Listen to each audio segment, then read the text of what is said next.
எனக்கு இவர் பார்த்தீங்கன்னா 2000லேருந்து எனக்கு பழக்கம். இவர் முதல்ல பார்த்தீங்கன்னா பூந்தமல்லியில் ஒரு நிகழ்ச்சியில் தான் இவரை சந்திக்கிறேன்.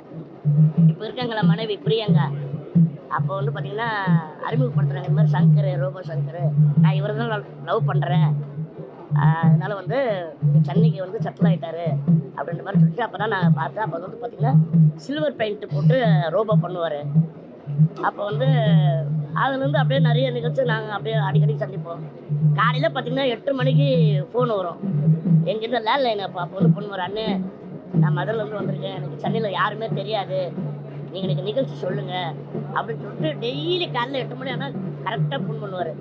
சரி சங்கர் நான் சொல்கிறேன் அப்படின்னு சொல்லிட்டு அதுக்கப்புறம் பார்த்தீங்கன்னா லட்சுமண் சூரி கிட்ட நான் தான் வந்து ராம் சார் லட்சுமண் சார் கிட்ட சொல்லி இந்த மாதிரி வந்து ஒரு வித்தியாசமாக ஒருத்தர் பண்ணுறாரு, மதுரையிலேருந்து வந்திருக்காரு ரோபோ சங்கர், அவர் வந்து உங்கள் நிகழ்ச்சிக்கு வந்து யூஸ் பண்ணிக்கங்க அப்படின்னு சொல்லிட்டு ஒரு நான் வந்து ஒரு ஃபோன் பண்ணி சொன்னேன். அப்போ பார்த்தீங்கன்னா காமராஜர் அரங்கத்தில் இவர் வந்து அந்த சில்வர் பெயிண்ட் போட்டு ப்ரோக்ராம் பண்ணார். அது பார்த்தீங்கன்னா நல்லா நல்லா ரசித்தாங்க. அன்றைக்கிலேருந்து பார்த்தீங்கன்னா ரோபோ சங்கர் இல்லாத ப்ரோக்ராமே கிடையாது. லட்சுமி எல்லா ப்ரோக்ராம்லையும் அவர் இருப்பார். நம்ம ஒரு நல்ல கலைஞர், திறமையான கலைஞர் நம்ம வந்து இழந்துட்டோம். அவங்க குடும்பத்தான் ரொம்ப ரொம்ப கஷ்டப்படும். உண்மையில வந்து கடவுளுக்கு வந்து அவங்களுடைய அந்த குடும்பத்தாருக்கு தேர்த்து கொடுத்து அவங்க வந்து இருக்கணும்.